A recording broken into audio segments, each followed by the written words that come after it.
अध्यक्ष महोदय, मुझे इस बात का गर्व है, गर्व नहीं बल्कि मुझे गौरव की अनुभूति है कि प्रधानमंत्री नरेंद्र मोदी जी के नेतृत्व में हमारी सरकार सबका साथ, सबका विकास, सबका विश्वास और सबका प्रयास भावना के साथ यह काम कर रही है।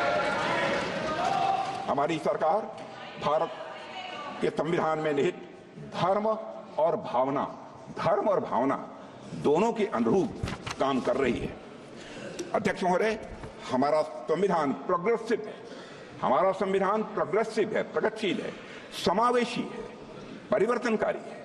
हमारे संविधान ने हमें एक ऐसे समाज के निर्माण का ब्लूप्रिंट दिया है जिसमें हर प्रकार से समाज में समरसता हो, सद्भाव हो और साथ ही समृद्धि भी हो। अध्यक्ष महोदय, जहां देश के शीर्ष पद को प्राप्त करने के लिए जन्म की पहचान मायने न रखती हो, यह है हमारा संदेश। जहां एक गरीब परिवार में जन्म लिया व्यक्ति भी प्रधानमंत्री बन सके, देश का और वह देश का राष्ट्रपति भी बन सके। संविधान क्रियान्वयन के कुछ वर्षों बाद ही संविधान की मूल भावना को ताक पर रख दिया गया था अध्यक्ष महोदय, लेकिन हमारी सरकार ने संविधान के मूल्यों को खुले और सच्चे मन से स्वीकार किया है।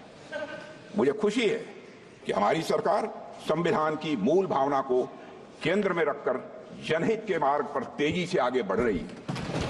हमने गुलामी की मानसिकता को समाप्त करके भारतीय न्याय संहिता, भारतीय नागरिक सुरक्षा संहिता और भारतीय साक्ष्य अधिनियम जैसे नए कानूनों को पारित किया है। अध्यक्ष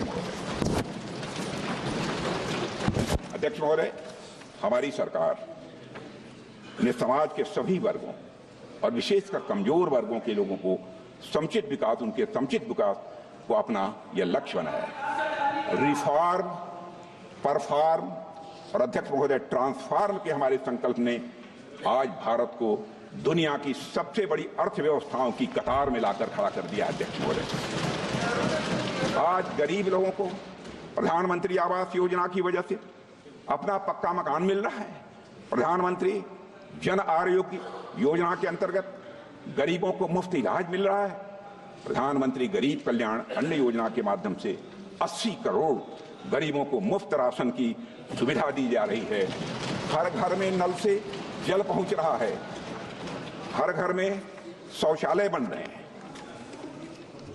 अध्यक्ष महोदय, हमारे देश में लगभग आधी आबादी महिलाओं की है। महिला सशक्तिकरण की दिशा में हमारी सरकार हर संभव प्रयास कर रही है। सामाजिक न्याय के संवैधानिक आदर्शों के अनुरूप विमेन डेवलपमेंट के साथ विमेन लेड डेवलपमेंट को सुनिश्चित करने के लिए हमने नारी शक्ति बंधन अधिनियम भी पास किया है और इससे राजनीतिक क्षेत्र की महिलाओं का प्रतिनिधित्व बढ़ेगा तथा उनका सशक्तिकरण भी यह सुनिश्चित होगा। इसी सोच के तहत अध्यक्ष महोदय, हमारी सरकार ने वर्ष 2018 में राष्ट्रीय पिछड़ा आयोग को संवैधानिक दर्जा दिया है, पहली बार आजाद भारत के इतिहास में। आर्थिक रूप से कमजोर वर्गों की उन्नति के लिए साल 2019 में संविधान संशोधन किया गया है। इसके लिए हमने आर्थिक आधार पर 10% आरक्षण का अवसर प्रदान किया है इकोनॉमिकली बैकवर्ड क्लास के लिए।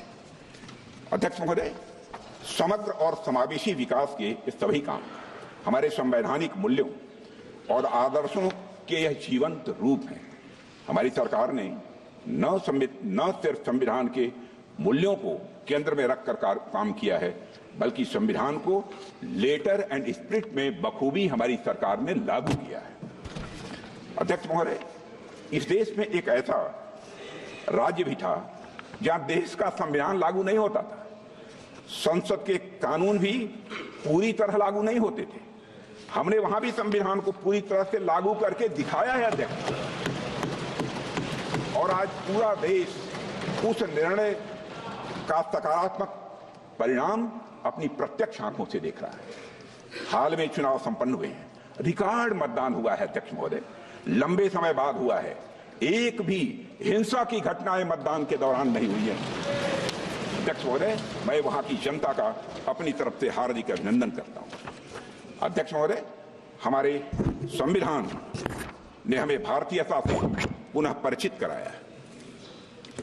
हमें अपनी संस्कृति, सभ्यता और संस्कृति के प्रति गौरव की भावना का यह संदेश दिया है। जैसे हमारे संविधान की मूल प्रति के भाग 3 में, जिसमें मौलिक अधिकारों का वर्णन है, उसमें भगवान श्री राम, मां सीता जी और प्रभु लक्ष्मण जी की तस्वीर भी अंकित है। अध्यक्ष महोदय,